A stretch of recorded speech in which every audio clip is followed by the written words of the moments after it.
Hello students, welcome back to my YouTube channel.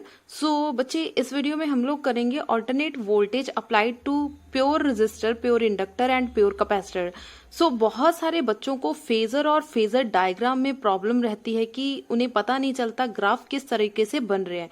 सो सबसे पहले phasor और फेजर डायग्राम में डिफरेंस देखिए। फेजर आपकी एसी सोर्स की तरह इस तरीके से बनता है, मतलब पॉजिटिव और नेगेटिव टर्म में। फेजर डायग्राम क्या है? जब x axis, y axis, z axis की फॉर्म में, एक्स और वाई एक्सिस की फॉर्म में हम लोग किसी तरह का कोई ग्राफ प्लॉट करते हैं, उसे बोला जाता है फेजर डायग्राम। इतनी बात क्लियर हो गई कि फेजर क्या है और फेजर डायग्राम क्या है। हमारे पास कौन कौन से डिवाइसेस हैं? Pure resistor, pure inductor and pure capacitor. सबसे पहले हम लोग करेंगे प्योर रेजिस्टर के बारे में। सो प्योर रेजिस्टर में आपने क्या करना है, एक आपने रेजिस्टर लेना है जिसकी रेजिस्टेंस कितनी है, आर। यहाँ पे कोई भी एसी सोर्स हमें देना है जो इसको करंट फ्लो करेगा। सो करंट किस तरीके से होगा? इस तरीके से। सो ये आपका करंट फ्लो कर रहा है। So V is equal to V naught sine omega t. I की वैल्यू कितनी है? जब आप डेरिवेशन करोगे, अगर आपने डेरिवेशन वाली वीडियो नहीं देखी है तो मैं डिस्क्रिप्शन बॉक्स में आपको लिंक प्रोवाइड कर दूंगी, आप लोग प्रॉपर डेरिवेशन देख सकते हैं कि हमारा आई नॉट का आंसर इस तरीके से कैसे आया। क्लियर हो गया? सो ये वीडियो मैं स्पेशल इसलिए बना रही हूँ क्योंकि बच्चे क्या करते हैं कि अपना पूरा आर्टिकल हमने सॉल्व कर दिया, ये वाली डायग्राम बना दी, मैथमेटिकल पोर्शन बना दिया, लेकिन फेजर और फेजर डायग्राम को इतनी इंपॉर्टेंस नहीं देते। ठीक है, वो बनाना ही भूल जाते हैं और बाद में बोल देते हैं कि हमें याद भूल गया। लेकिन these are the most important. हमने डेरिवेशन क्यों करी? क्योंकि हमें ये पता चल सके कि हमारे जो फेजर और फेजर डायग्राम है वो किस तरह के बन रहे हैं, वो कैसे बिहेव करेंगे। दैट्स वाई हम लोग फेजर और फेजर डायग्राम बनाएंगे। किसके? प्योर रेजिस्टर, प्योर इंडक्टर और प्योर कैपेसिटर के। सो आपने अगर वीडियो देखी है तो हम लोग ऑलवेज वोल्टेज कहां से स्टार्ट करेंगे? V naught sine omega t से। और इसका आंसर कितना आया? I is equal to I not sine omega t. अब देखो यहां पर भी ओमेगा टी है और I में भी ओमेगा टी है। इसका मतलब यहां पर कोई भी एंगल का डिफरेंस नहीं आया। सो सबसे पहले हमने एक स्टैंडर्ड बनाना है, V is equal to V naught sine omega t. So हमने एक फेजर डायग्राम, फेजर बनाया।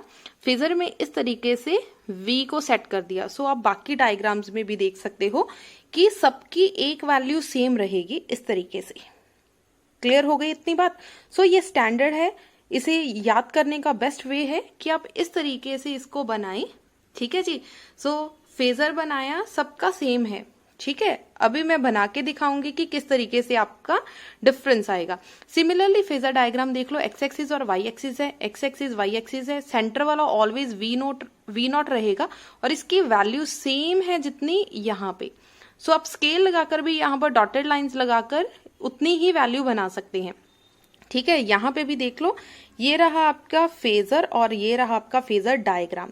क्लियर होगी इतनी बात? सो देख लो उतनी ही वैल्यू है जितनी यहाँ पे है।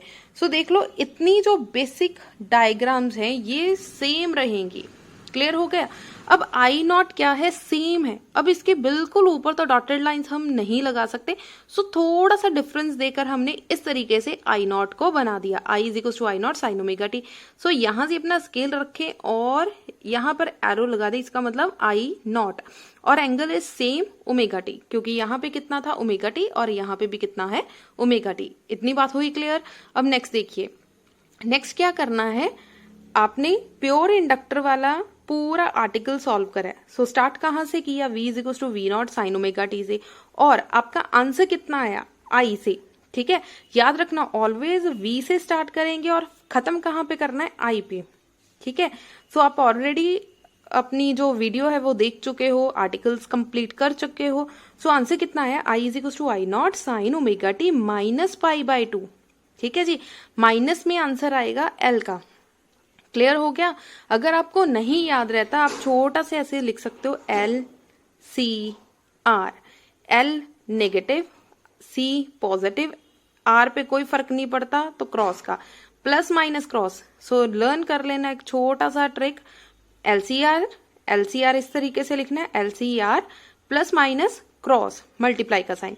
L मतलब नेगेटिव में आंसर आएगा, नेगेटिव में आंसर आएगा। C मतलब आपका पॉजिटिव में आंसर आएगा, omega t plus pi by 2, cross का मतलब कोई फर्क नहीं पड़ेगा, सो ओमेगा टी सेम रहेगा। क्लियर हो गई इतनी बात। सो ये वाला साइड पे अपनी कॉपी पे कहीं पे लिख लेना एलसीआर सीरीज सर्किट से आपको अच्छे से याद रहेगा कि एलसीआर सीरीज सर्किट, वैसे भी +2 में LCR series circuit most important है। सो ये आपको ट्रिक के थ्रू बताने की जरूरत नहीं है, आपको वैसे ही लर्न हो जाएगा LCR series circuit.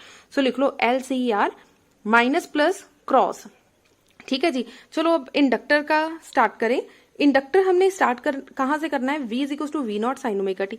So this is the basic diagram. So ये बेसिक फेजर है आपका V is equal to V naught sine omega t. So हमने बेसिक एक फेजर बना दिया, फेजर डायग्राम भी बेसिक है, एक्स वाई आपको ऐसा है। सो सेंटर वाला क्या है आपका V नॉट और एंगल कितना बन रहा है ओमेगा टी। इतनी बात हुई क्लियर। अब आई नॉट कितना आ रहा है, आई हमारा कितना आ रहा है, I not sine omega t minus pi by 2। अच्छा बच्चे पाई की वैल्यू क्या है आपकी, पाई की वैल्यू है 180 डिग्री, पाई बाय 2 की वैल्यू कितनी होगी 90 डिग्री। ठीक है, ये टर्म्स क्या है डिग्री में और पाई क्या है आपका रेडियन में। सो बहुत से बच्चे ये पूछते हैं मैम पाई हमें कैसे पता चलेगा, पाई की वैल्यू तो 3.14 या समथिंग ये है, सो पाई की वैल्यू ये कैसे आ गई। याद रखना जब भी आप ग्राफ के अंदर बात करते हैं तो आपकी पाई का मतलब है रेडियन। ठीक है, पाई का आंसर कितना है 180 डिग्री। इसका मतलब पाई बाय 2 का मतलब है 90 डिग्री का फर्क है यहाँ पे, कितने का 90 डिग्री। इसका मतलब माइनस में है तो हम लोग माइनस, ये रहा आपका माइनस, ऊपर क्या है पॉजिटिव टर्म, नीचे क्या है नेगेटिव टर्म। हमें omega t minus pi by 2 कुछ एंगल में से 90 डिग्री को माइनस करना है। सो इन दोनों का हाफ ले लिया, ये रहा, इन दोनों का हाफ ले लिया, ये रहा। अब हमें ग्राफ बनाना है। सो ग्राफ किस तरीके से बनाएंगे, यहां से लेके जाओ, अब इसका हाफ लिया तो इसका भी हाफ ले लेना। ये पूरा ग्राफ है आपका, इसका हाफ ले लो, यहां तक आएगा कुछ। ठीक है, सो इस तरीके से आप लोग इजीली अपना ग्राफ बना सकते हो। सो ये बन गया आपका फेजर, और ये किसकी वैल्यू आई आपकी आई नॉट की। सो यहां पर एरो लगा के लिख लो this is I is equal to I not sine omega t minus pi by 2। ठीक है जी, यहाँ सिंपल आई भी लिख सकते हो। क्लियर होगी इतनी बात। अब देखो फेजर डायग्राम में किस तरीके से इसको रिप्रेजेंट करना है, क्योंकि माइनस में जा रहा है, माइनस मतलब इस तरीके से ये आ गया आपकी नेगेटिव में वैल्यू, और यहां पे एंगल कितना बनेगा 90 डिग्री। क्लियर हो गया।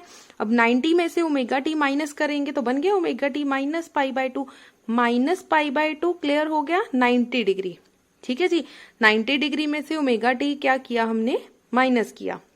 क्लियर होगी इतनी बात। सो अगर आप पूरी डेरिवेशन कर रहे हो वहां पे कॉज आएगा, कॉज 90 माइनस थीटा था, सो इसको साइन में कन्वर्ट किया, सो आ गया omega t minus 90 degree. Clear हो गया। फेजर और फेजर डायग्राम दोनों क्लियर हो गए कि फेजर किस तरीके से बनाया और फेजर डायग्राम किस तरीके से बनाया। अब नेक्स्ट आ जाओ प्योर कैपेसिटर पर। प्योर कैपेसिटर ये रहा। अब इसका देखो V is equal to V naught sine omega t, इसका मतलब ये वाली जो ग्राफ है ये वाला क्या है आपका V is equal to V naught sine omega t, ये रहा आपका V नॉट। अब हमें प्लॉट क्या करना है, I को प्लॉट करना है। यहाँ पे क्या साइन दिख रहा है आपको पॉजिटिव, इसका मतलब हमें पॉजिटिव में वैल्यू चाहिए। सो मान लीजिए यहां से स्टार्ट करेंगे, इसका हाफ इसका हाफ, सो इसका भी हाफ ले लो, यहाँ कहीं पे इसका हाफ होगा, इस पूरी ग्राफ का हाफ यहाँ पे कहीं होगा। सो स्टार्ट करेंगे ग्राफ बनाना। सो इस तरीके से आप इजीली अपना ग्राफ बना सकते हो। क्लियर हो गया। अब पॉजिटिव से स्टार्ट करा है तो पॉजिटिव से ही बनाएंगे। क्लियर हो गया। सो ये किसका ग्राफ बना है आपका आई का। So this is I is equal to I not sine omega t plus pi by 2। अब ये फेजर कैसे बनाएंगे, फेजर डायग्राम किस तरीके से बनाएंगे। ये रहा आपकी वी नॉट की वैल्यू, ये आपकी वी नॉट है। सो आई हमें पॉजिटिव में चाहिए, पॉजिटिव मतलब पॉजिटिव में ले जाओ इस तरीके से। सो दिस इज आई। क्लियर हो गया। सो ये एंगल 90, सो बन गया 90 प्लस ओमेगा टी या ओमेगा टी प्लस 90 बन गया sign omega t plus 90। Clear हो गई इतनी बात। सो ये आपका पूरे कंपैरिजन के साथ बताए गए हैं कि फेजर और फेजर डायग्राम आपने किस तरीके से बनाना है। अगर फिर भी किसी तरह की कोई प्रॉब्लम हो, कुछ ना पता लगा हो, तो आप लोग पूछ भी सकते हो। अगर कुछ क्यूरी हो तो कमेंट में पूछ सकते हो या आप मुझे व्हाट्सअप कर सकते हो। क्लियर हो गया? सो मोस्ट इंपॉर्टेंट डायग्राम्स हैं, इंपॉर्टेंट है। अगर आप नीट का एग्जाम दे रहे हो, जेई का एग्जाम दे रहे हो, these are the most important. So अगर वीडियो अच्छी लगी हो तो लाइक करें, शेयर करें, कमेंट करें। अगर आप मेरे चैनल पे फर्स्ट टाइम आए हो तो सब्सक्राइब जरूर करें। Thank you so much.